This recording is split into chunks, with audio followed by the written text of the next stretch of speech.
instead of out. We must make developing positive school cultures a priority for every school and principal that welcomes children each day.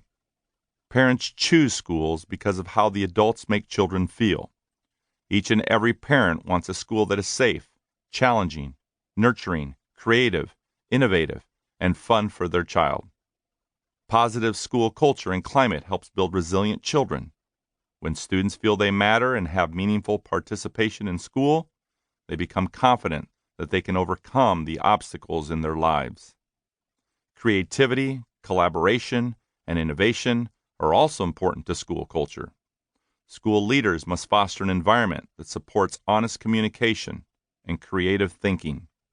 Many principal training programs do not focus on the skills and strategies for creating positive school cultures. This training is normally found in management and business schools. The tools Jimmy Casas gives us in this book will launch us to the front of the class and on our way to carrying the banner for our schools and creating more positive school cultures. Principals and teachers can completely transform their schools when they focus on building strong school cultures. Personalized professional development, PD, and team-building opportunities are essential to creating a strong school culture. School districts do their best to provide the necessary PD and training for school staff so they are able to become merchants of hope. This book provides that, and create school cultures that support student and teacher growth.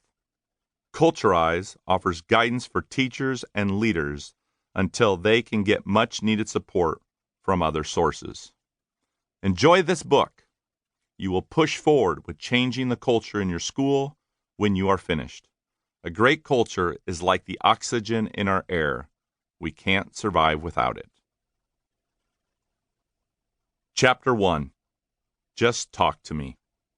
A conversation is so much more than words. A conversation is eyes, smiles, the silences between words. Annika Thor. I still remember the day my baseball coach stopped by my house to pick up my uniform. I had quit the team out of frustration because I wasn't playing as much as I thought I should be. I had been successful at every level I had played and was the starting center fielder and leadoff hitter for our varsity team until an injury took me out of the lineup. I didn't want to quit, but as a 17-year-old kid, I lacked the social and emotional skills and maturity to work through this low point in my life on my own. After all, I was healthy again and felt I deserved to have my starting spot back. Instead, I watched game after game from the bench. My parents, who were angry about me not playing more, were not in the best place mentally or emotionally to help me work through my dilemma. Quitting seemed to be the easiest way out, and they didn't try to dissuade me. The doorbell rang, and I peered through the window to make sure it was him before I opened the door. I remember wishing that my coach would put his arm around me and tell me a story about him knowing how I felt because he, too, had been in a similar situation as a boy. I wanted him to tell me he understood why I was frustrated, and then apologize for never talking to me about why I was no longer playing. I wanted him to tell me he wasn't going to let me quit. I wanted him to show me he cared about me, cared enough to tell me to keep my uniform, and that he would see me at practice that afternoon. But the words never came. Instead, he reached out and grabbed my uniform, shook his head, turned, and walked away. I was devastated. I went straight to my room and cried. Why wouldn't he just talk to me? I kept asking myself.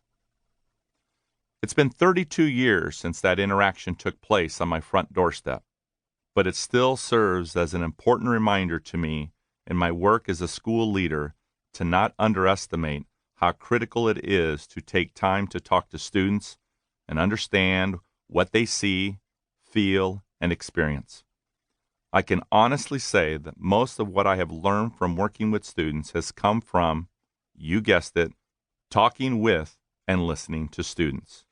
My experience working in schools during the past 25 years has taught me that most of the conversations had by adults in schools today are barely scratching the surface, or worse, come packaged with a tone that reflects an adult-centered culture.